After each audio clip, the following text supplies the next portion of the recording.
वालेकुम मयाल व्यूवर्स, मैं हूँ इंजीनियर मोहम्मद रहमान जैदी। हम लोग जो टॉपिक डिस्कस कर रहे हैं वो है ट्रांसफार्मर। ठीक है, लास्ट वीडियो में हमने कुछ रिलेशन ट्रांसफार्मर के डिस्कस किए थे, like as voltage and turns का रिलेशन। ठीक है, अब इस वीडियो में हम लोगों ने सेकंड रिलेशन और थर्ड रिलेशन डिस्कस करना है कि करंट और वोल्टेज आपस में इन्वर्सली प्रोपोर्शनल होते हैं और करंट और टर्न्स आपस में इन्वर्सली प्रोपोर्शनल होती हैं, लेकिन इनकी क्या रीज़न है, ये क्यों इन्वर्सली प्रोपोर्शनल होती हैं और किस तरह इन्वर्सली प्रोपोर्शनल होते हैं, ये हम इस वीडियो में मैं आपको समझाने की कोशिश करूँगा। ठीक है, आज अब जो रिलेशन हमने समझना है वो है करंट और वोल्टेज ट्रांसफार्मर में इन्वर्सली प्रोपोर्शनल होती हैं। इसकी क्या रीज़न है?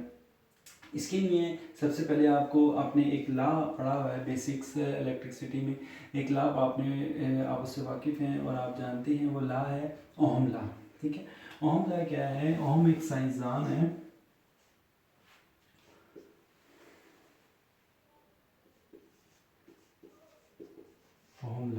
ओहम लॉ क्या था कि V is equal to I R, according to Ohm law is equal to I R, और I जो है इन्वर्सली प्रोपोर्शनल है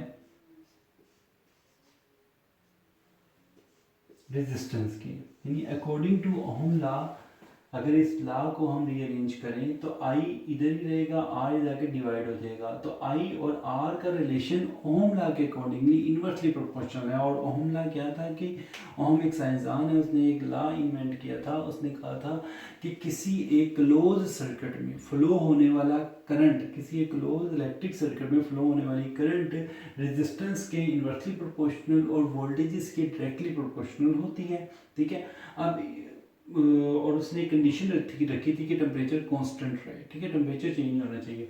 अच्छा, अब हम लोगों ने उस लॉ में से उसका एक पॉइंट हमने इधर समझना है जो इधर यूज़ हो रहा है। वो पॉइंट क्या है कि करंट और रेजिस्टेंस आपस में इन्वर्सली प्रोपोर्शनल होती है अकॉर्डिंग टू ओहम लॉ।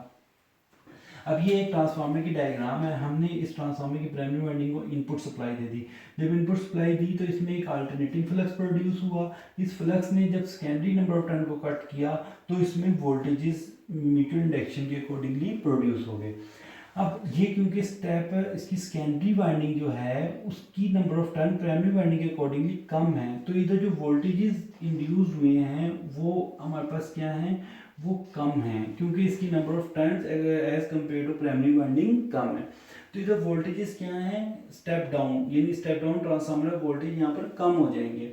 अब यहाँ पर वोल्टेज तो कम हो गए, अब वोल्टेज कम किस बेस पे हुए? वोल्टेज कम इस बेस पे हुए कि नंबर ऑफ टर्न जो थी सेकेंडरी वाइंडिंग की वो कम थी। तो नंबर ऑफ टर्न्स जब कम थी तो यहाँ पर जब करंट वोल्टेज प्रोड्यूस होने से करंट फ्लो होगा, तो करंट के फ्लो करने का जो पाथ है, वो जो करंट के फ्लो करने में जो रेजिस्टेंस है वो as compare to primary winding resistance भी कम हो जाएगी। जब हमारे पास नंबर ऑफ टर्न्स कम होंगी तो करंट के फ्लो होने में जो पाथ है जिसमें करंट ने फ्लो होकर इधर से अपना पाथ कंप्लीट करना है तो उसकी रेजिस्टेंस भी कम हो जाएगी। जब उसकी रेजिस्टेंस कम होगी तो अकॉर्डिंग टू ओहम लॉ कि रेजिस्टेंस इन्वर्सली प्रोपोर्शनल है करंट के, तो जब रेजिस्टेंस कम हो जाएगी तो उस दर की हमारे पास करंट जो है वो इंक्रीज हो जाएगी। तो ये स्टेप डाउन ट्रांसफार्मर वोल्टेज तो कम होंगे लेकिन करंट क्या कर जाएगा, करंट इंक्रीज हो जाएगा, क्योंकि रेजिस्टेंस हमारे पास डिक्रीज हो गई है। तो according to Ohm law resistance decrease हुई, करंट हमारे पास इंक्रीज हो गई। तो यही होता है हमारे पास कि अगर वोल्टेजेस हमारे पास डिक्रीज हो रहे हैं तो इन्वर्सली प्रोपोर्शनल का मतलब यही है कि करंट हमारे पास इंक्रीज हो जाता है। तो इसीलिए ट्रांसफार्मर में ये हमारे पास वोल्टेज और करंट के दरमियान जो रिलेशन है वो इन्वर्सली प्रोपोर्शनल है, और ट्रांसफार्मर में सेकेंडरी साइड पर ओहम लॉ अप्लाई होता है। अब ये भी एक आपके लिए क्वेश्चन है इंटरव्यू के लिए कि क्या ट्रांसफार्मर होल ट्रांसफार्मर पे ओहम लॉ अप्लाई होता है? ठीक है, ट्रांसफार्मर की सेकेंडरी साइड पे मैंने ओहम लॉ अप्लाई किया है, बिल्कुल होता है ओहम लॉ अप्लाई। ठीक है, प्राइमरी साइड पर भी होता है, लेकिन क्वेश्चन ये पूछा जाता है कि क्या होल ट्रांसफार्मर पे ओहम लॉ अप्लाई होता है? तो इसका आंसर इंशाल्लाह मैं नेक्स्ट वीडियो इस पे बनाऊंगा कि जिसमें हम ये समझेंगे कि ओहम लॉ पूरे ट्रांसफार्मर पे अप्लाई होता है या नहीं होता, वो मैं आपको समझाऊंगा। उसके लिए मेरा चैनल देखते रहिए, मेरे चैनल के साथ मुंसलिक रहिए। मेरी वीडियो अगर ये पसंद आई है तो इसको ज़रूर लाइक करें, शेयर करें, सब्सक्राइब करें और अब मुझे अपनी दुआओं में लाजमी याद रखें और अपना बहुत सारा ख्याल रखें। अल्लाह हाफ़िज़।